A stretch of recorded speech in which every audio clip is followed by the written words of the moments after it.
स्वागत है आपका अपने YouTube channel new academy official में। आशा करते हैं कि आप लोग अच्छे होंगे और अपनी पढ़ाई बेहतर ढंग से कर रहे होंगे।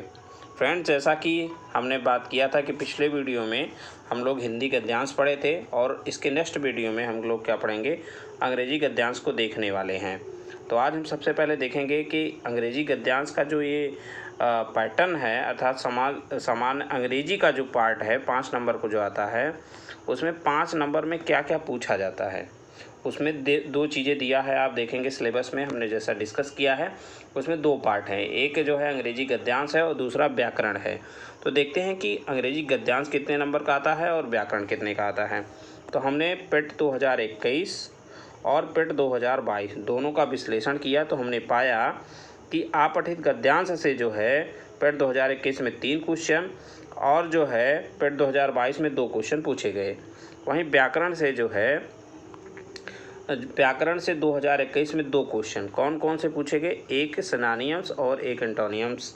और पेट 2023 में क्या किया गया कि यहाँ पे जो है एक क्वेश्चन अपठित गद्यांश में कम किया गया, तो यहाँ पे 3 क्वेश्चन जो है आपके व्याकरण से पूछे गए। एक क्वेश्चन सिनोनिम से, एक क्वेश्चन जो है एंटोनिम से और एक क्वेश्चन वन वर्ड सब्स्टिट्यूशन से, अर्थात जो है 1 वर्ड से पूछा गया। तो ये जो है पैटर्न है, इसलिए हम बता रहे हैं पैटर्न को जानना आपको इसलिए ज़रूरी है जिससे आप जब एग्ज़ाम में जाएं तो आप एकदम पूरा क्लियर कट रहें कि क्या पूछा जाएगा। क्योंकि वो एक गद्यांश देंगे और उस पर आधारित 2 प्रश्न मिनिमम पूछेगा, क्योंकि एक प्रश्न तो मुझे नहीं लगता कि पूछेंगे। तो आपको यही पैटर्न मुझे लग रहा है 23 में भी फॉलो होगा, 2 क्वेश्चन और उस पर व्याकरण पर आधारित 3 प्रश्न। तो व्याकरण तो हम बोले थे कि व्याकरण आपको पढ़ना नहीं, जितना जानते हैं उसी को रिवाइज कर लीजिए। गद्यांश को हम लोग देखने वाले हैं। तो आइए, गद्यांश में जैसा कि हिंदी में ही हमने बताया हुआ था कि सबसे पहले आपको क्या है, प्रश्न को पढ़ना है, उसके बाद गद्यांश को पढ़ना है और उसका उत्तर मिलने पे अंडरलाइन करते हुए चले जाना है। तो 3 बातों का ध्यान रखना है, सबसे पहले प्रश्न को पढ़ना है, फिर गद्यांश को पढ़ना है। तो आइए हम एक गद्यांश को यहाँ पे करने वाले हैं जो कि पेट 2023 में ही पूछा गया था। तो आइए उसको हम देख लेते हैं। ये है गद्यांश। जैसा कि हमारा रूल कहता है या हम लोगों ने जिस पे काम किया है कि सबसे पहले हम जो है प्रश्न को देखते हैं। तो यहाँ पे प्रश्न है, देख सकते हैं, एलिज़ाबेथ न्यू नेवर्स लिव्ड मतलब, ठीक है।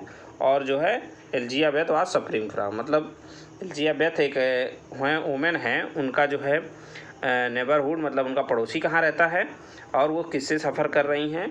और ये तो हो गया उस पे आधारित जो है प्रश्न गद्यांश पे। इसके अलावा व्याकरण से पूछा गया है मौन का जो है एंटोनिम्स, ठीक है। और जो है ये 1 वर्ड से पूछा गया है।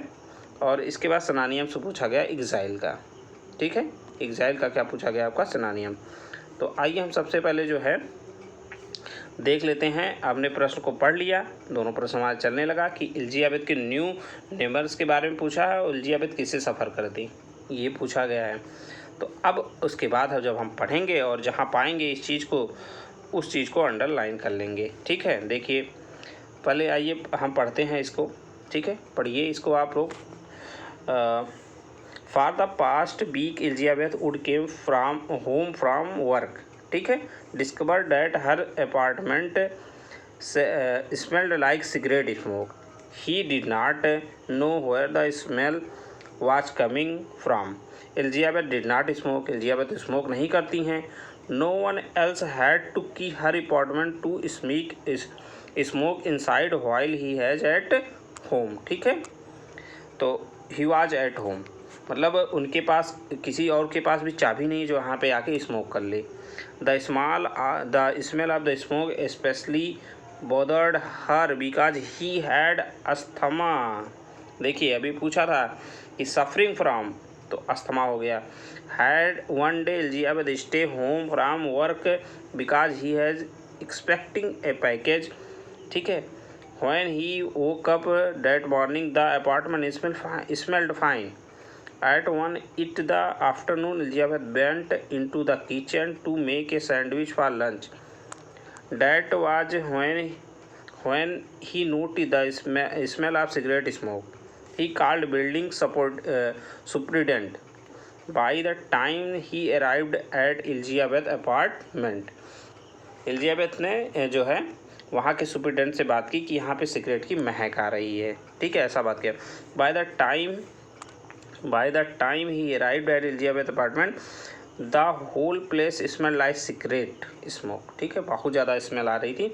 The superintendent told Elizabeth that he has pretty sure the smoke was coming up through the vent from new down stair neighbors, कि मैं पक्का बता रहा हूँ कि आपके जो नीचे डाउन स्टेयर पे रहते हैं, आपके नीचे जो रहते हैं सीढ़ी पे, उनके यहाँ आपके पड़ोसी के यहाँ से आ रही है, ठीक है।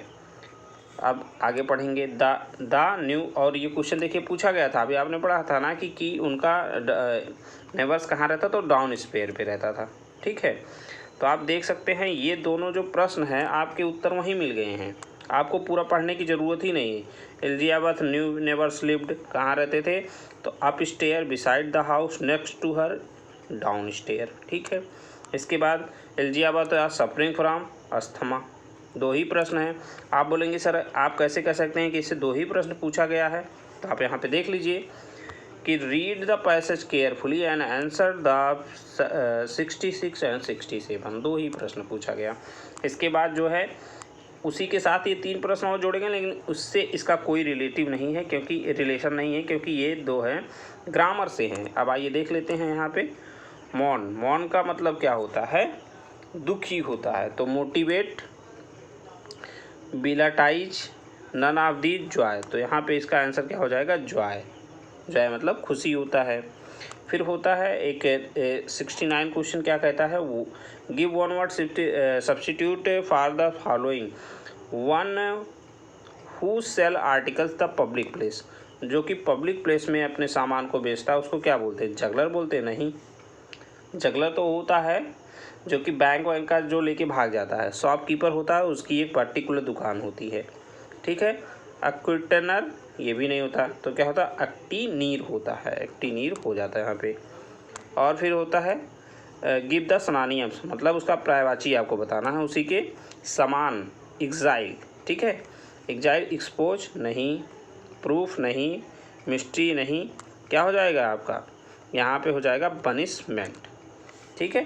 तो इस प्रकार से आपको इंग्लिश का जो सेक्शन है उसमें आपको सामान्यतः मुझे लग रहा है कि आगे से भी यही पैटर्न मिलेगा, 2 क्वेश्चन गद्यांश में मिलेगा और 3 क्वेश्चन आपको मिलेंगे ग्रामर से, वो कुछ भी हो सकता है ग्रामर में, ठीक है, सिनोनिम एंटोनिम से बहुत सा वन वर्ड हो सकता है, या present past future direct indirect भी दे सकते हैं, उनके ऊपर है, क्योंकि उन्होंने कोई भी इसमें वो नहीं दिया है।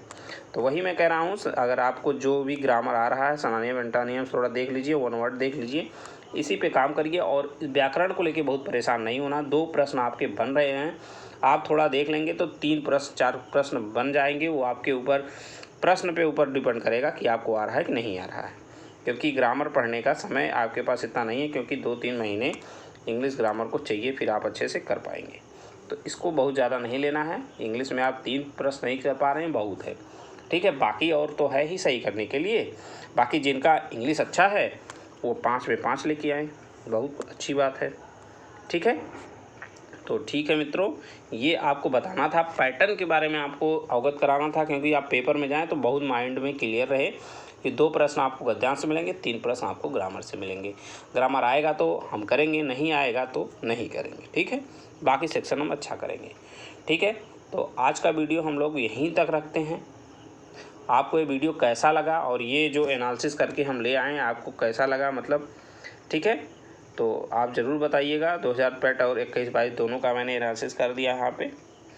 और अगर आपको वीडियो ये जो अच्छा लग रहा है, प्रयास अच्छा लग रहा है, तो आप लोग जो है अपने मित्रों के साथ, दोस्तों के साथ ज़रूर शेयर करें। और इस वीडियो का लाइक हम 50 लाइक रखते हैं, आप लोग इसको 50 लाइक तक पहुंचा दीजिएगा तो हमें बहुत खुशी होगी, हम और आगे अच्छा करेंगे। नेक्स्ट वीडियो हमारे आने वाला है मैथ पे, जो कि आपको मिलेगा शुक्रवार को, एक दिन के अंतराल पे आपको मिलेगा।